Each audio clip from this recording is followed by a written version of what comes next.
E aí, pessoal, beleza? O ATP, a adenosina trifosfato, é a moeda energética para as nossas células. Todas as reações que necessitem consumir energia para acontecer utilizam o ATP acoplado a essas reações para obter energia necessária para realizar estas reações. A quebra do ATP em ADP gera uma quantidade de energia muito grande. A quantidade de energia gerada pela quebra do ATP é menos 30,5 kJ por mol. Energia suficiente para catalisar praticamente todas as reações que possuem o ΔG positivo, ou seja, variação de energia livre positiva. Significa que a reação está consumindo energia. Só que a quebra do ATP, que gera menos 30,5 kJ por mol de energia livre, para sintetizar o ATP de uma maneira convencional, é necessário a mesma quantidade de energia que foi empregada para hidrolisá-lo, ou seja, 30,5 kJ por mol. E para nossas células, sintetizar o ATP desta forma seria extremamente inviável, pois nós gastaríamos muita energia para sintetizar o ATP e ele não teria como ser deslocado para promover reações que consomem energia, porque toda energia consumida ia ser para sintetizá-lo. Existem algumas maneiras de sintetizar ATP nas nossas células. Uma é a convencional, que é a glicólise, que eu já fiz um vídeo anterior falando sobre ela. Se você quiser saber mais, dá uma olhadinha aqui. Que é a quebra da molécula de glicose para a geração de ATP. Mas a quebra da glicose para a geração de ATP vai gerar apenas 2 ATPs no balanço final. E é uma quantidade muito pequena para uma célula que utiliza grandes quantidades de ATP. Para isso, existe na nossa célula uma organela chamada de mitocôndria que vai sintetizar quantidades muito grandes de ATP. E o ATP sintetizado na mitocôndria pode vir de substratos provenientes da quebra da glicose, de aminoácidos e de lipídios. E a coisa mais interessante, o ATP sintetizado na mitocôndria é sintetizado sem gasto de energia e por um princípio cinético extremamente interessante. É uma coisa que a natureza fez de um modo extremamente sábio. E esse processo se chama fosforilação oxidativa. Por que fosforilação oxidativa? Fosforilação porque se utiliza uma molécula de ADP para sintetizar o ATP. Para que isso ocorra, deve-se fosforilar uma molécula de ADP para ela virar ATP. E oxidativa porque na mitocôndria existem complexos respiratórios, que nós chamamos complexo 1, 2, 3 e 4, que devem oxidar um ao outro consecutivamente. Por isso se chama fosforilação oxidativa. E esse processo ele é extremamente interessante, extremamente importante de se entender. Vamos dar uma olhadinha e ver como é que funciona em detalhes esse processo de fosforilação oxidativa? Beleza, pessoal. Vamos explicar a partir dessa figura aqui como funciona a fosforilação oxidativa para a síntese do ATP. Aqui você observa no mouse. Por que é fosforilação oxidativa? Como eu falei, fosforilação porque o ADP é fosforilado aqui para gerar o ATP. E oxidativa porque ocorre uma oxidação em cascata dessas proteínas. Então o que nós temos nessa figura? Nós temos a matriz mitocondrial, o espaço intermembranas aqui, né, e a membrana interna. Isso é o que é importante para nós. O que é importante para nós entendermos a síntese do ATP? É o bombeamento desses íons H+, para o espaço intermembranas. Nós vamos chegar lá. Mas o que acontece? O complexo 1, 3 e 4 nada mais são do que canais iônicos que vão bombear, sem gasto de energia, os íons H+, que estão na matriz mitocondrial para o espaço intermembranas. Aqui tem muito mais íons H+, do que aqui. Então ele vai bombeando H+, para essa região sem gasto de energia, tá certo? E como é que ele bombeia esses H+? Esses complexos, para fazer isso daí, eles devem estar reduzidos. Ou seja, devem estar com a sua carga elétrica final negativa. Devem ter elétrons sobrando aí na sua estrutura. O complexo 1, ele é reduzido pelo NADH. Então o complexo 1, ele oxida o NADH, o NADH reduz o complexo 1. Quando ele está reduzido, ele joga o H+ para fora.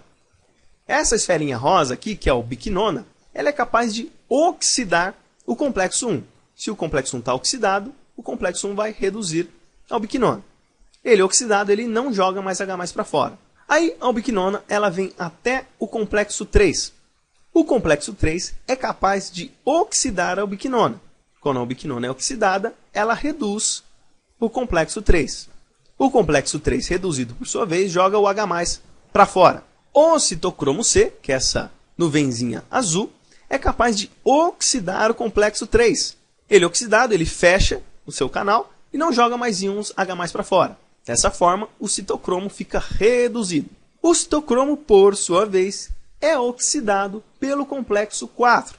Quando o complexo 4 oxida o citocromo, ele fica reduzido.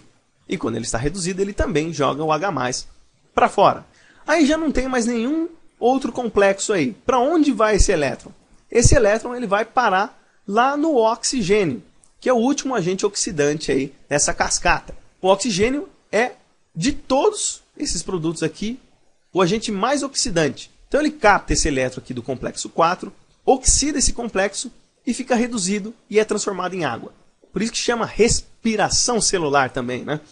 E fosforilação oxidativa por decorrência disso que eu expliquei. O complexo 2 não é uma proteína transmembrana, ou seja, ela não joga íons H+ para fora, mas ela também pode ser reduzida. E quem reduz o complexo 2 é o FADH2. E quem oxida o complexo 2 é a ubiquinona. A ubiquinona vem aqui, oxida o complexo 2, ela fica reduzida e aí continua aquela cascata, né? Ubiquinona, complexo 3 para o citocromo, do citocromo, complexo 4 para o oxigênio, certo? Então, como eu falei, os complexos 1, 3 e 4, toda vez que estão reduzidos, vão jogar H+ para fora. Conforme eles vão jogando o H+ para fora, a concentração de prótons no espaço intermembranas começa a aumentar. Nessa que ele começa a aumentar, começa a gerar um gradiente eletrônico. E esse gradiente eletrônico começa a ficar muito maior no espaço intermembranas do que na matriz. Quando isso acontece, a tendência natural é sempre o gradiente que está mais concentrado para o menos concentrado, onde está também mais carregado para o menos carregado. E a ATP sintetase também é um canal iônico, só que ela permite a entrada desses íons H+ do espaço intermembrana para a matriz mitocondrial. Quando o H+ entra, a tendência disso é passar daqui para cá, né? A tendência desses prótons é passar do espaço intermembrana para a matriz mitocondrial. E essa passagem vai gerar energia cinética. E essa energia cinética ela é captada pela ATP sintetase. Olha só que coisa. Ela é captada, essa esfera que vocês estão vendo aqui, ela dá um giro. E esse giro, numa ponta está acoplado o ADP e na outra ponta está acoplado o fosfato inorgânico. A partir do momento que ela gira, essa energia cinética catalisa a reação do ADP com fosfato inorgânico sem gasto de energia para gerar ATP. Olha só que absurdo. Então, a mitocôndria vai gerar ATP sem o menor gasto de energia. Aí eu falo para vocês, para cada H+, gera-se um ATP. Então nós temos, quando o complexo 1 é reduzido, vai se jogar 1, 2, 3 íons H+ para fora. Então, para cada H+ que entra, vai ser gerado 3 ATPs por decorrência aí desse processo que eu falei para vocês.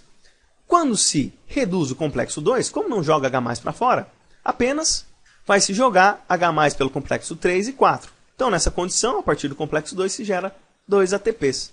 E é dessa forma que é sintetizado ATP pela mitocôndria, né? Pelo processo de fosforilação oxidativa. Disso tudo que eu mostrei para vocês. É simples, não é?